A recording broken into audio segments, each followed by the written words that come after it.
Welcome back to America's Retirement Headquarters, the home of the Retirement Guys formula and America's Medicare Associates with Nolan Baker. 419-794-3030 is the phone number. The website, arhq.com. The phrase side hustle is ingrained in our vocabulary these days when you make extra money outside of your main job. And there's a college student at Brown University who's found an interesting way to earn extra income. Alex Eisler makes reservations at high-demand restaurants and then auctions them off online, fetching up to sometimes $1,300+ per table. Questionable business practices aside, it does shine the light on the importance of income. If somebody's guaranteed income sources, be it Social Security, a pension, what have you, won't be enough to provide stable revenue in retirement, how do you guys help bridge that income gap? Well, I guess when you stop and you think about bridging the gap, that's an area where I've got three good pointers on it for. But, hey, props to the college student and props to anybody who's willing to go out there and do some side hustle. I can think of a couple examples in my life. I know there was some people that were college students came by the house here recently and, offered to clean all the outside windows on our house. And I was like, yeah, something I could certainly do. But I love the side hustle of them coming up and raising some money for college. Even talking the other day about my younger son, Carter. He now works over at Sandman Sales Yard on Airport Highway, bagging mulch and rock. And, he's got a great job over there and appreciates Sandman giving him the opportunity. But his first side hustle was picking strawberries. And now that strawberry season is here, I remember him going out to Stevens Gardens and greatly appreciate them as well for giving Carter a job when he was just a young kid at that time, going out picking strawberries. He got I think a quarter a quart. So Wow, we were yeah. laughing the other day. He'd work all day long as a young kid, make 10 or 12 bucks. But, that was his side hustle, put a little money in his pocket. When we're going back and we're taking a look at, sources of what's called guaranteed income, in this case, Social Security and pensions, and it's not enough to provide that stable revenue in retirement. The bridge is an area that our company really specializes in.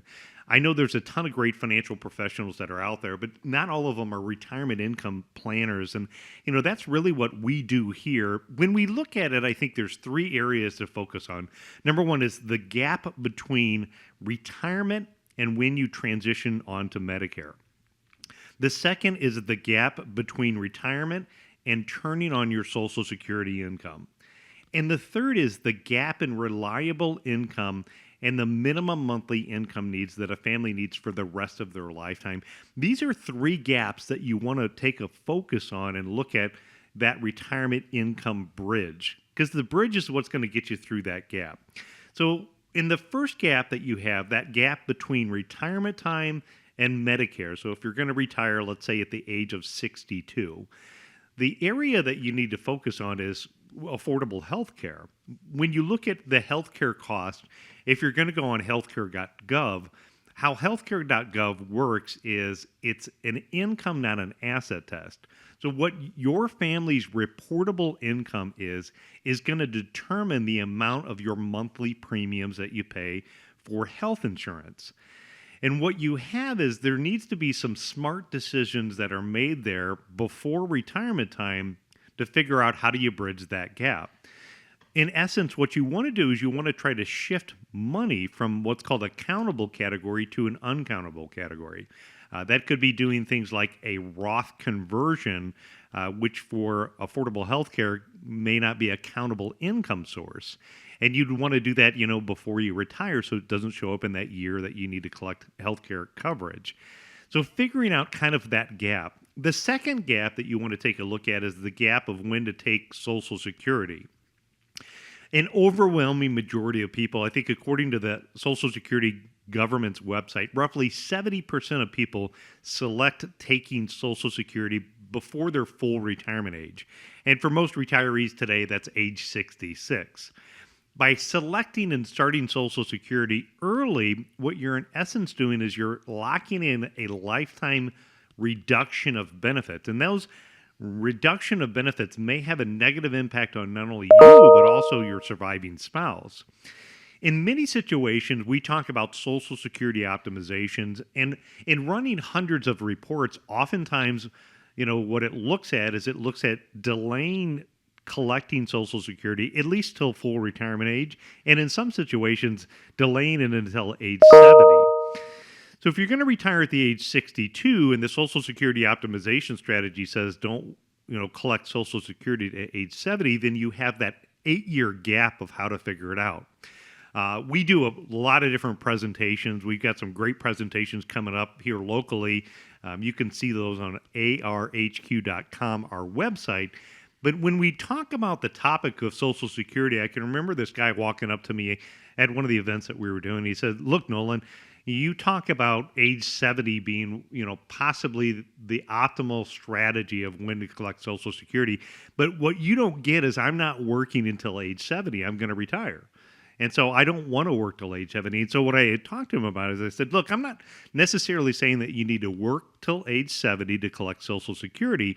But if you are going to retire early, what you need to do is you need to figure out how you're going to bridge that gap, meaning that tapping your IRAs or your 401ks, it could mathematically make sense to draw other income sources in those early years to bridge the gap to get you to a situation where Social Security is optimized. And, a lot of the reasons why Social Security optimization is important is withdrawals from retirement accounts like 401ks, IRAs, or 457 plans. Those withdrawals are 100% taxable, where Social Security can be anywhere from 0% taxable to the maximum only up to 85% taxable. So Social Security can be a more tax-efficient plan, and by delaying the benefits and making the benefits larger by delaying them, it can make that even better to optimize the overall Social Security. The third category is the gap in reliable income and minimum monthly income needs. We did a presentation here recently, and we had some folks that had come in from that event. And one of the things that had kept the wife up at night was the reality of looking at what her family's minimum monthly income needs are. So when you factor in your food, your housing, your utilities, your medical, your living expenses, so what it takes to run your family, in my opinion, you want to have those minimum monthly income sources covered from those guaranteed sources. Again, Social Security and pensions are two common ones. But the way that you can also bridge that gap is annuities are a vehicle that can be used to provide income. And, there's good and there's bad annuities, and annuities can be a confusing topic, but essentially annuities are a vehicle that has been used for hundreds of years to pull lives together to evaluate income sources and provide more predictable income. And if your concern is outliving your income, having a more reliable income source and having a source that helps bridge that gap on what your minimum monthly income needs are and what your reliable income sources are, an annuity can be a way to help fill that gap and bridge that as well. So, when you're looking at the retirement income brackets and trying to address those, being that we're retirement specialists and this is what we focus on, those are three areas that we can help you with. Again, helping you bridge the gap between retirement time and Medicare and keeping your healthcare costs affordable. Number two is bridging the gap between retirement and when may be an optimal time to turn on your Social Security benefits. And number three, making sure that you have enough reliable income to maintain your minimum monthly household income needs. And so if those are areas that you are questioning, how do I bridge that gap? That is what we do.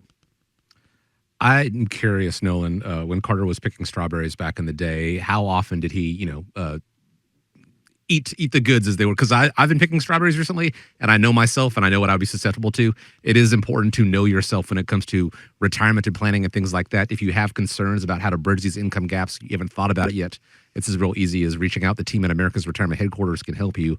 419-794-3030 is the phone number, and the website, arhq.com.